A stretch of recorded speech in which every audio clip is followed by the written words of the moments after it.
Jumping into our picks for week 3. Well, first off, let's go over our week 2 records. We both went 10-6. Yep. I'm 18-14 overall. You were 19-13 overall. Yep. Starting out Thursday night, we have the abysmal Giants at the world beater San Francisco 49ers. Yeah, I don't know if I could watch this game. I just hope it's not. I hope it's somewhat competitive. I hope it's not a snoozer. I for some reason I just feel like it's going to be a snoozer. The Giants blow them out. No, I'm kidding. I got San Fran by a couple scores here. Yeah. I don't see how you don't have San Fran more than 10. I mean, Barkley's out, probably out with sprained ankle. They almost lost the Cardinals. Yeah. I mean, they should have lost that game. They should have. The Cardinals really tried to lose that game. They're really tanking. Yeah, I mean, the Cardinals came in the locker room at halftime and was like, "What are we doing? We got to lose this game." Yeah, dude, I don't know. That first half, Josh Dobbs looked like the best quarterback of all time. Yeah, I don't know what's going on with the Giants or Wink Martindale's defense. I mean, the Giants' offense looked decent, I guess you could say, against Arizona, but I mean, you get absolutely destroyed by Dallas, then you come and you have a game against probably the worst team in the league. You almost lose. I don't have high hopes for the Giants right now. Yeah, neither do I. Give me San Fran. Tennessee at Cleveland. Man, Cleveland looked bad last night. Yeah. And with Chubb going down, I think that's... With Chubb going down, this team is screwed. Yeah. You give Deshaun Watson that huge guaranteed deal, and he is washed. He is. Very, very washed. I was always a Deshaun Watson hater. I didn't like him in college just because, like, when I was really paying attention to college football, I really rooted for Bama, and so I hated those Clemson guys. But Deshaun Watson, man, when he came into the league, he was elite. He was a really good quarterback. He was. I mean, the Texans. Him and D-Hop were lighting it up on the stat sheet every week. You're not seeing any of that. If he didn't have Amari Cooper, he's throwing for less than 150 yards a game. Yeah, it doesn't help that that's a run-first team that just lost their arguably the best running back in the league. Yeah. I like Tennessee here going into Cleveland. Tennessee, they're a scrappy team. Yeah. I mean, talk about a team that has a lot of fight in them. Their defense looks pretty solid. Tannehill looked much better. Tannehill looked improved. I mean, Derrick Henry, although looks like he's starting to regress a little bit, is still Derrick Henry. We knew that was coming, but like you said, at the same time, he's still Derrick Henry. I mean, he's still gonna get you the extra, couple yards every carry that he's gonna fight for. But I like Tennessee. I think Cleveland is going down a bad path this year. Yeah, I agree. We have Atlanta at Detroit. This was kind of a coin flip for me because Atlanta's looked really good to start the season. And Detroit, they slipped up against Seattle this past week, but that was kind of a given. You go in, first game of the year, you beat KC in Kansas City. I mean, you're riding that high. Typically when, there's a big upset like that, the team tends to lose that next week. So I should have saw this coming. But I think they bounce back here and win at home against Atlanta. I've also got Detroit here. Any more analysis? No. Okay. For every reason that you just said, I think you hit the nail on the head. New Orleans at Green Bay. Now, Green Bay, they just escaped. Actually, Atlanta just escaped beating Green Bay by 1 point. Green Bay's at home. They need to win this game. Man, New Orleans does not look great either. No, New Orleans has a solid defense, but that offense just that game last night sputtering. Was a snooze fest. Yeah. Give me Green Bay here. I think Jordan Love has a really big game. Yeah, I mean he's looked great to start the season. He has. I just made a short yesterday about getting him a Super Bowl just because he's looked so good.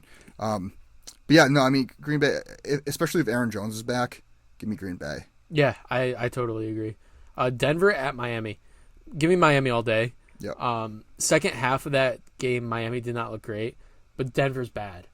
Yeah, I mean, I thought Sean Payton was going to fix them, but you can't put lipstick on a pig. Denver is a bad team. Mm-hmm. I mean, Russell Wilson did show flashes of his old self against Washington this past week. The Hail Mary was crazy.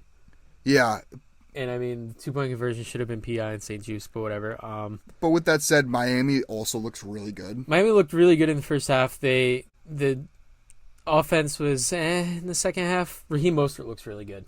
Yeah, well, Miami also was facing a top 10 defense in New England. No, that is very true. I mean, Bill Belichick always tends to take away your best weapon, which is Tyreek Hill. And, yeah, I mean, it's going to make any offense not look too great. But Miami's defense looked good. Yeah. Andrew Van Ginkel had a game. Van Ginkel. Yeah, give me Miami at home. Yeah, me too.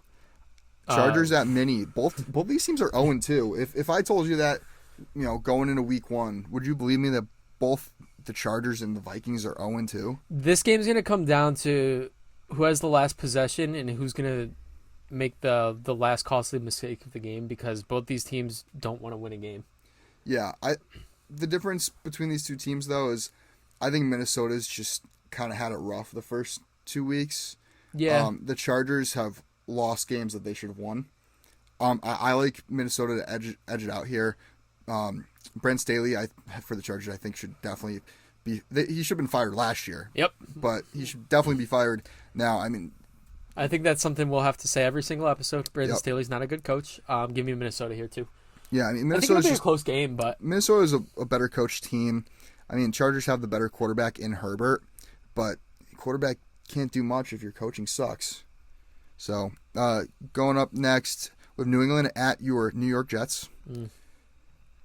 Who gets hurt at MetLife Stadium now? Jesus, I know. It's crazy. I'm going to go New England here. Yeah, same. Especially, I think the thing with the Jets was take away the end of the game in the last 2 picks. Zach Wilson did not play bad at all. The play calling was terrible. And the coaches set that team up for failure. When Breece Hall and Dalvin Cook, which again, Dalvin Cook does not look good. But when Breece Hall is only getting 4 touches, that's bad. It's really bad. I mean, you got to work him into the game plan. 100%. Especially after his week 1 performance. I get it. The issue is that when teams don't respect your passing game, they're going to stack the box and force you to pass the ball. Which, at the same time, if you're going to recognize that, then let Zach Wilson make those throws. Yeah. But you're going to have to establish the ground game if you want to get anything going on offense, and they just couldn't do that. Outside of a slant that Garrett Wilson took that to the house, there was really nothing on offense. Yeah, and that play was solely because of Zach Wilson. I don't know if you saw him on the sideline right before that play. That him and Wilson were talking about it, and next play they go out and have that touchdown. Yeah, and I mean, I can't put this blame on Zach Wilson for that game. Maybe he had moments where he didn't look great. His last pick was not good. His second pick, Garrett Wilson should have gone up and made a play on that ball. But take away the turnovers, throw them away completely. Zach Wilson looked more comfortable, but I don't know what Nathaniel Hackett's doing, where it just blows my mind every single year, man. New England here. Yeah, I like New England. New England has had 2 back-to-back close games. I believe it was 1-score games for both against Philly and Miami, and they played 2 top 5 teams in my opinion. Yep. And their defense looked really good against both. I can only imagine what their defense is going to do here against the Jets. I'm really excited to see Christian Silent Assassin Gonzalez face up against Garrett Wilson. My pick for Defensive Rookie of the Year. Got his first pick of his career. Yeah, he looks really good. He does look really good. I like New England. I think by a lot here. Really? Yeah. I hope not, man. I just that defense is really good, and I mean, if the Jets keep making mistakes, New England's going to capitalize. No, I agree. Next up, we have Buffalo at Washington. I don't think we really need to talk about this game much, even though Washington is 2-0. Buffalo's just a much better team. Yeah, I mean, Buffalo, they sputtered week 1, but you can chalk that up to maybe Zach Wilson being the best quarterback of all time. I was going to say, starters not playing much in the preseason and coming out rusty. 100%. When I was talking about that, that's one of the teams I was thinking about. It's man, they really needed starters to get out there in that 3rd preseason game for much longer. Yeah. Because they came out slow. Yeah, I mean, look, they absolutely dismantled Las Vegas. But I mean, even that slow start carried over into the first quarter of that game too. Yeah. And then they turned it on, and they were the Bills again. And they did. Now they're going to win it all or something. I don't know. But, yeah, I like Buffalo at Washington. Yeah, I agree. Another divisional game here of Houston at Jacksonville. Houston looks improved, but they are still the same old Houston. I got to go Jacksonville at home. I got to go Jacksonville, too. Houston looked much better in the second half of that game against Indy. They did. They started to come back a little bit. First half of that game was ugly. Yep. I think as good as Stroud has looked, I'm still not super impressed. I'm not sold, but I think a lot of his stats have been, achieved in garbage time. Yeah, no, personally. I agree, but I think he's shown some promise that I didn't expect, and I think having a young receiving core that he's able to connect with early, which we'll talk about some of those guys later on, I think that's going to be beneficial for them long term. Yeah, I think they definitely have. A bright future for sure. I think DeMeco Ryans is a really good coach. I agree.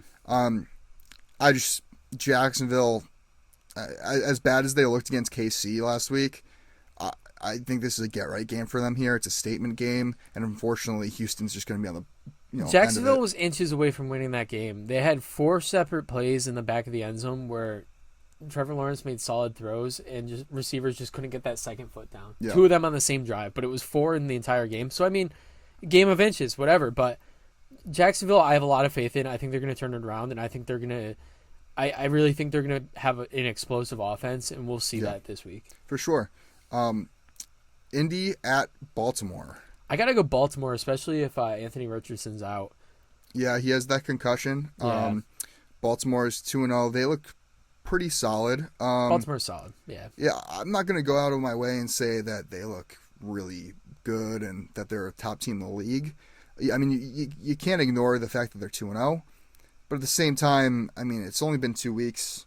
It's been Houston and a struggling Bengals team. But yeah, I mean, Odell's hurt now. Yeah. They lost J.K. Dobbins. They're starting to get that injury bug. O-line's hurt. Yeah, like they do every year. I do like Baltimore in this one. I agree. But I could see this being a trap game. Yeah, man, Anthony Richardson, before he went down with that concussion, looked good throwing the ball, had 2 rushing touchdowns. Mm-hmm. He's going to be something, man. Yeah, I mean, I credit Shane Steichen with a lot of his development so far, too. I agree. Carolina at Seattle. I mean, you said it before we started recording. Carolina may be one of the worst teams in the league. They may be worse than Arizona. They're bad. And that was so tough to watch, man. Bryce Young does not look good, and they can't get anything going on offense. Their defense isn't generating enough pressure. It's going to be a long year, I think. I'm going to go Seattle here, coming off a big win. It's just a game where Seattle, I could see them blowing them out. Yeah, I mean, Seattle, again, another one-off in week 1. They lost the Rams, but again, the Rams came out and were a lot better than a lot of people expected. Rams put up a fight with the Niners, so I mean... Yeah, they're a competitive team, and I think Seattle definitely bounced back. I mean, you beat Detroit. Yeah, that's a good win. You probably caught them slipping because they just got off that win against KC. Yeah, either way, but Seattle's still a good team. Gino looked good. Yeah, I like them at home. And again, it's hard to play in Seattle to begin with. 100%. Yeah. So I really like Seattle here. This one we could even just skip. KC's beating Chicago by a lot. Yeah, Chicago at KC. Justin Fields does not look good. The experiment might be over. He's an athlete. He's not a quarterback. I agree. 100%. And I wasn't a huge Justin Fields fan coming into the draft or anything. Neither was I. I bought into this hype a little bit coming into this year just because you surround him with all the right weapons. You give him, a defense to work with. Well, I think the hype that I bought into with him was more so fantasy-wise. Yeah. I think the fantasy hype was something that I completely bought into just because of his running ability and the fact that they added weapons. He's not good at passing the football. No. He's not a good quarterback. And his reads just aren't there. No, they're not. I mean, how many times in that game this past week was, he dropping back, looking for his first option, and then, tucking it and running it because, DJ Moore wasn't open or Darnell Mooney wasn't open. Or also, Chase Claypool, how does he still have a job? I mean, he scored. Yeah. How many targets do you have and how many drops do you have? I feel like every time I'm watching the Bears play, Chase Claypool at least has one drop. I can't believe the Steelers got pick 32 for him. Yeah. I mean, they took Joey Porter Jr., who had a really good game last night. had the game-winning play. The game-winning PI that wasn't called, but no, but outside of that, like outside of the uncalled PI, Joey Porter looked really good last night, and I mean the officiating's been a lot more lenient with that this year, I agree. though. I think they've been letting the players play, which I love. I mean, 100%, I'm all for that. There's going to be like I forget who said this, but somebody said that you could call holding on every play. Well, like in the holding NFL. On every play. You could call false starts on Lane Johnson every play. Yeah, or Jawan Taylor. Yeah. But because like there's going to be a penalty every play, but at some point you got to let the players play. Yeah. There's going to be little one-offs, little things that happen that shouldn't really be called. But here's another one where we don't have to say much. Dallas at Arizona. Yeah, Dallas by 1,000,000. I personally think Arizona is the worst team in the league. No, I agree. And talk about having the softest start of any team, schedule-wise for Dallas. Yeah. I mean, you start off. Well, it shouldn't have been. Like everyone had high hopes for the Giants. Yeah. Then you get a Zach Wilson Jets, and then you get Arizona, which. But you have one of the best defenses in the league. I'm going to go out on a limb and say that's the best defense in the league right now. Well, right now. It's really hard to deny that. You can't deny that. But then again, they played Daniel Jones week 1. Yeah. You played Zach Wilson offense week 2. Now week 3, you're playing arguably the worst team in the league, and Josh Dobbs is the quarterback you're playing against. Yeah, like I just man, Dallas is lucking out. Parsons Defensive Player of the Year is on though. Yeah. I mean, he looks unstoppable. It's. But Dallas dominates Arizona here. This one's not even close. I don't think it's close at all. You'll probably see me put Dallas number 1 on my power rankings this week. Yeah, it's kind of hard not to. Yeah. Next up, Pitt at Vegas. Yeah, I have to go Pitt. Pitt, another team that was slow coming out in week 1, but and the slow start into the game last night, but. Came out and defense got it done. Yeah, I mean they looked improved. The defense was really good. They scored 2 touchdowns. They did. I know a lot of Steelers fans are calling for Canada's head, their OC there. As they should be. His play calling is atrocious. Yeah, it's some of the worst play calling that I've ever seen. Mm-hmm. But I mean, I'm not super excited for this game. It's Sunday night. Vegas. I mean, talk about Josh Jacobs being slow to start the season. Yeah. That's a guy that I was very high on going into this year after what he did last season. And I don't know, something about this year, he's just... I don't think a lot of that's on Jacobs, though. I think that's on the offensive line more than anything. The offensive line, too, like, especially the game against the Bills, you go down big early on. Mm-hmm. It's really hard to stick with a game plan and establish that run. Yeah. You're going to have to let Jimmy G air it out at some points, and it just didn't work. Right. Yeah, no, I like Pitt here. I think Vegas, I mean, again, they won week 1, then they get blown out by Buffalo. Pitt's defense is really good. I think they take down Vegas. Yeah, I agree. Two Monday night games again. Yeah, I'm not sure how I feel about that. I'm impartial. I think if you had an East Coast and a West Coast game, start them at 7 and 10. I was just about to say that. I would be all for it. Yep. No, I 100% agree. If they weren't both playing at the same time, I would be a lot more open to it. Yeah, totally agree. But we got your Eagles at the Bucks, who were 2-0. Yeah, I mean, Baker Mayfield. I'm all for the Baker Mayfield resurgence. Yeah. Baker Mayfield looks really good. He's making really good reads. He's built a connection with Mike Evans. Yes, but still Philly here. Yeah, I like Philly. What concerns me is Devontae Maddox is probably out for the season, our starting nickel. And I think, Baker, again, like you said, his reads have been really good this year. Mm-hmm. I'm scared that he's going to, pick us apart with these little dinks and dunks. Well, the thing with Baker Mayfield is he's got really good football IQ. Yeah. And he knows what he's doing. Baker Mayfield is not a bad quarterback. He's been stuck in terrible situations. We saw flashes of it under McVay last year. Yeah, no, 100%. I mean, when he came and filled in for the Rams, he looked electric. He did. He looked like his old self, and I think a lot of his falling off to begin with was, Cleveland just, they had bought into the Deshaun Watson hype, And, Baker Mayfield had that shoulder injury, which nagged him for a couple of years. Yeah, I mean, he played with a torn shoulder that entire his last season with the Browns. So, yeah, Baker Mayfield, man, I'm all in on the hype. If you keep game planning like this, he's going to have a really successful season. And moving forward, he could be that QB1. Right, and Tampa's defense isn't that bad either. Yeah. I think Philly's the better team. I completely agree. I think it's a close game, though. Yeah, I agree. Yeah, Philly's, most of their games have been pretty close. I chalk that up to our defense. We've been making big plays, but we haven't been coming alive in the second half. Yeah. And we saw that a lot with Philly last year. Philly was a first half team. Mm-hmm. Come the second half, we did not make adjustments, and I think a lot of that's on Nick Sirianni too. Yeah.